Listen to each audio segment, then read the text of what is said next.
have a few updates this morning. We're going to have Mayor Dyer speak first, Chief Mina, Sheriff Demings will speak, and then Danny Banks with FDLE and Ron Harper with the FBI. They'll take a few questions afterward and answer what they can, but then we'll continue to provide updates as the day goes on. Tonight our community witnessed or experienced a very horrific crime. Many lives were lost and many more individuals were impacted by witnessing the crime. Many were saved, however, by the heroic efforts of the men and women of OPD, the Orange County Sheriff's Office, Seminole County Sheriff's Office.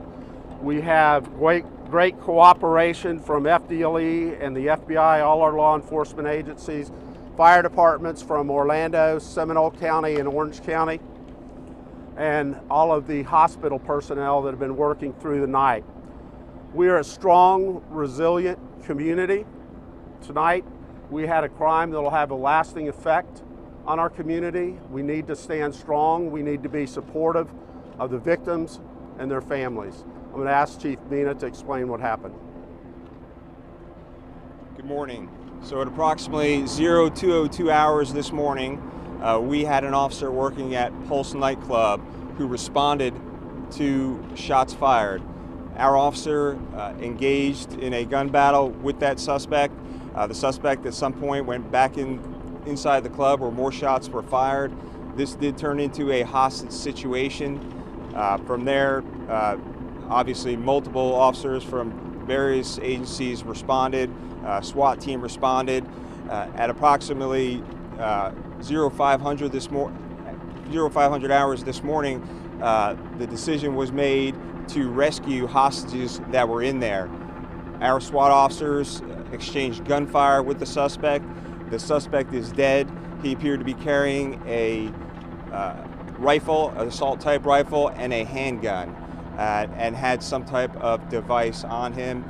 That's what we're doing right now, checking the area for devices. There are multiple people that are dead inside. I don't want to give anyone a number right now, but multiple people are dead inside Pulse nightclub, and at least 42 people have been transported to various hospitals around. So do not have an exact count. Obviously our condolences go out to the friends and family. We're going to continue to work with the FBI and the Florida Department of Law Enforcement and the Orange County Sheriff's Office on this joint investigation. And at this time I'll turn it over to the Sheriff. Thank you, Chief. While this certainly is a tragedy for our community, I will reiterate what Mayor Dyer said, that this community is resilient, and this is a time in which we all should come together. The Orange County Sheriff's Office responded along with the Orlando Police Department to the initial incident. There were deputy sheriffs involved with the Orlando police personnel on the initial entry just after 2 a.m. this morning. In addition to that, members of my hazardous device team responded and have been engaged in helping to secure the scene as well. We have had as many as about 100 of my personnel who have been actively engaged in this incident. I will also reiterate that this is a collaborative effort between our federal, state, and local law enforcement authorities. At this time, the Central Florida Intelligence Exchange Center has been activated. That is our intelligence sharing consortium for this region. We will be working along with the FBI as well as the other law enforcement agencies as this investigation continues. Again, what I would say to our community is that if you are aware of any of the activities that may have led up to this horrific scene, to share that information with your local law enforcement authorities. As we move forward, we will make every effort that we can to ensure that this community remains a safe and secure community. We have that commitment from all of the local law enforcement agencies.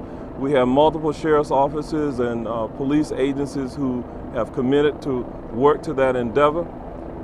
And If you see some suspicious type activity, we have shared with this community in the past that our expectation is that you say something about it if there's anything that looks unusual. At this point, this is an incident, as I see it, that we can certainly classify as a domestic terror incident. At this point, I believe the next speaker is going to be the supervisory agent in charge of the regional Florida Department of Law Enforcement Officer, Officer Danny Banks. Thank you, Sheriff. I'll reiterate a couple of things that were already said, but importantly, I know one of the most important questions for the state and even nationally is, do we consider this an act of terrorism? Absolutely, we are investigating this from all parties' perspective as an act of terrorism. Anytime that we have potentially dozens of victims in any of our communities, then I think we can qualify that as a terrorist activity. Whether that's a domestic terrorist activity or an international one is certainly something we will get to the bottom of. We're glad to have the partnerships that we've already spoken about, particularly the partnership of the FBI here.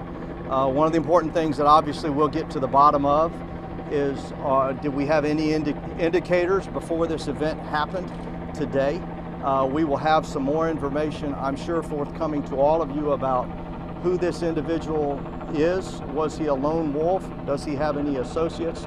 Those are certainly all of the things that will be looked into now as part of our intelligence and investigative activities. You know, the state of Florida is a huge state, certainly for a lot of different reasons. One of them, tourism and our industry and our businesses here, and we have no suggestion that there's any threat to either of those, either today or in the near future. But that certainly is a concern. Right now it's important, the message we want to put out is we have no indication of other types of activities similar to last night's activity, either in the state of Florida or anywhere else in the nation right now. But we are putting every resource, collective resource that we have together to validate that statement and to ensure the safety of the remainder of our citizens, not only through today, but through the next weeks. As the sheriff said, I really want to reiterate the point. Our See Something, Say Something campaign is valid, it works, but we want to encourage people to use that. As you come up with and you're aware of information that is concerning to you, it's concerning to us. If you're aware of information relative to people, either conversations, social media, or actions of people in our community that you believe could threaten the rest of us, please let law enforcement know. Use those tools to let law enforcement be aware of that information so that we can act on it. I'll turn over the rest of the interview now to our Assistant Special Agent in charge for the FBI Orlando office, Ron Hopper. Thank you, Danny. Let me start by saying I offer the condolences to all the friends and family members that are victims to this senseless, tragic act of violence this morning. FBI stands shoulder to shoulder with everyone you see here to address this matter.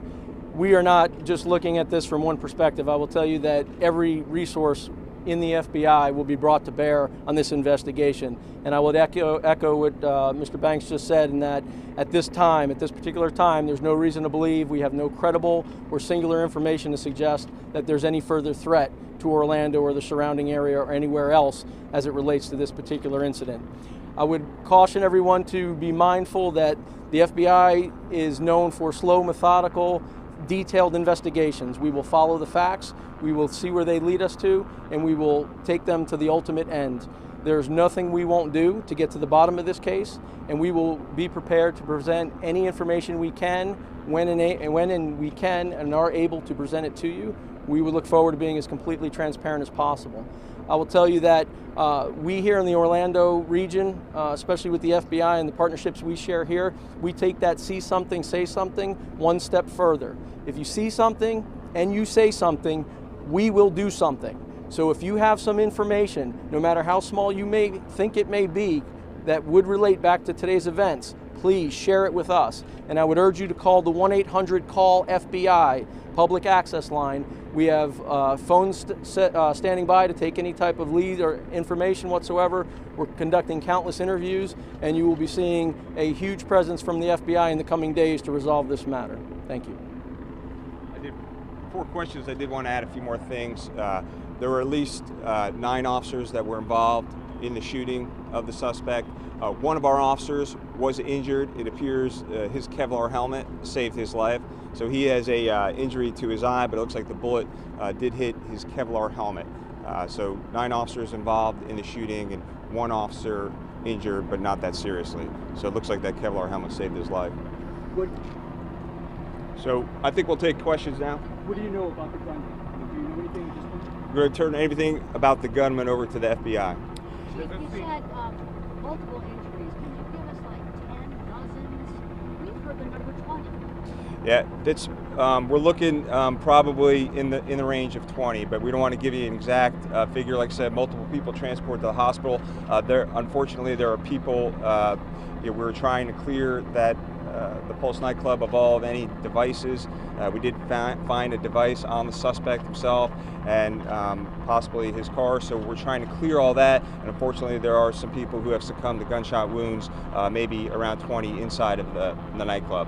Can you go into a little bit more detail about your timeline once you were able to stop the suspect and get in there? I know that you had some of the surviving victims off being interviewed. Absolutely. So again, 0 to 100 hours. Our officer who's working extra duty there responds to the shots fired. He and then 2 other officers exchanged gunfire with the suspect. This developed into a hostage situation. Right about a little after 5 this morning, we made the decision to go in and rescue. We were being contacted by people in the bathroom nearby, at least 15 people that were in a separate area, and our biggest concern was future loss of life. We wanted to save those people, so we did an entry and exchanged gunfire with the suspect again after some explosive devices were used, as well as our Bearcat was used to get through the wall. And from there, we exchanged gunfire with the suspect, and he was dead at that scene. But officers did a great job. SWAT team did a great job. There were at least 30 people who were saved during that rescue. Do you have any reason to think that there's a connection to radical Islamic terrorism? I would say at this time we're looking into all angles right now. We do have suggestions that that individual may have gleanings towards that particular ideology, but right now we can't say definitively, so we're still running everything to ground. What about the fact that it was a gay nightclub? Any indications that it was an act against? From what we know so far, we don't know that had any specific impact on the actions taken this evening. Not yet. Can you clarify? You said about 42 were taken to the hospital, and there are approximately 20 dead inside the thing? Yeah, about 42 taken to 3 area hospitals and approximately 20 dead inside the club. I don't want to give you an exact number until we have that. What ideology did you just refer to that you said? The question was if it was tied to any type of terrorist activity or Islamic State activity, and we're always looking for any tie in any mass shooting situation such as this. Chief, any relation to the shooting that we saw on Friday, because he was heavily armed as well, or no? Absolutely not. There's no indication that this was related to the Christina Grimmie case. Tell us about the Bearcat. Sheriff, the shooting shot began inside, or did it start outside and went inside? Right at the entrance, we believe. Yeah, it's all part of the investigation. Did the suspect shoot himself, or was it one of your officers? Our officers shot the suspect. Is there still a bomb threat right now? We're checking the area. There were some devices found, unknown if those are real or not. So the Orange County explosive team is checking for devices right now. Can you characterize the shooter? Can you characterize the shooter as somebody who just came here to randomly shoot at people, or was he organized and well prepared for what he planned to do? It appears he was organized and well prepared. Is he from our area? Description of the shooter. I don't have the exact description right now. Is he local? He's not from this area. Is he a U.S. citizen, or is he from the United States, or what do you know? Can't comment on whether he's a U.S. citizen or not at this time because we're still trying to positively identify him as the suspect. And what makes you think he might have like terrorist leanings, or what you just said? We're looking into all leads right now. We don't leave any stone unturned, so I said there's a possibility. We will look at everything. Was there any shots fired near ORMC? Some parents who were saying they heard something? Yeah, there was a report of shots fired near ORMC. That turned out to be not true. There was some type of disturbance related to all the people who were responding, but that was taken care of pretty quickly, but no shots fired at ORMC. What about witness accounts of the second shooters? No witness accounts of second shooters that we're aware of. Can you talk about that initial incident with your officer? You said there was an officer that was at the club. Can you talk about that initial interaction between your officer and the guy? Right, so the officer was working extra duty in full uniform at the nightclub at about 0200 hours. He responded to gunfire, and at that point engaged in a gun battle with the suspect, unknown if he hit the suspect with that time. Two other officers were nearby and also engaged the suspect as well. And like I said, we don't know if he was hit during that exchange, but that did turn into a hostage situation. And obviously the SWAT team, multiple agencies responded. Do you have any indication of whether the gunman continued to shoot people inside after he went back in the second time? That's all part of the investigation. How many hostages were there? Unknown at this time. We had indications that were approximately 320 people total in the club when it was open tonight. Like I said, we rescued about 30 people. About 42 people were transported to area hospitals. Can you take us through just one more time how you guys move in that type of situation? Absolutely. So we were getting contacted by multiple people from within inside the club who were alive and in a separate part of the club. So we made the decision to do an explosive entry on the outside of the club to get to those people. We also used the armored vehicle to help defeat that wall, and from there we were able to rescue people, and our SWAT team at that time encountered the suspect somewhere in that area near one of the doorway entrances and shot and killed him. And that was the noise we heard. Yeah, the noises that you heard when you're out here were two distractionary devices. Yeah. Did that burst the door, the wall open? Well, many times SWAT team members use distractionary devices just for that, to distract the suspect to gain that advantage. We'll take 2 more questions. Do you know what the condition is of the 42 that are hospitalized right now? How many critical? Yeah, all being treated for gunshot wounds. I can't give the exact conditions. What about the device? I know you said that there was a possible bomb threat. Were you at all concerned about shooting someone who possibly had a bomb? Well, our officers, SWAT officers, highly trained for that situation, but we take all that into account. Thank you. Chief, there's a number of agencies here now. What is the very next step for all of these agencies going forward? Well, obviously, we're all going to work together to investigate this from start to finish. The FBI will be the lead investigative agency for this incident. Florida Department of Law Enforcement will assist with the actual officer-involved shooting portion of the case. You've said device several times. Can we say a bomb? Oh, no, we just know that he has something on him that is, we'll say, suspicious device at this time, so we're trying to verify that.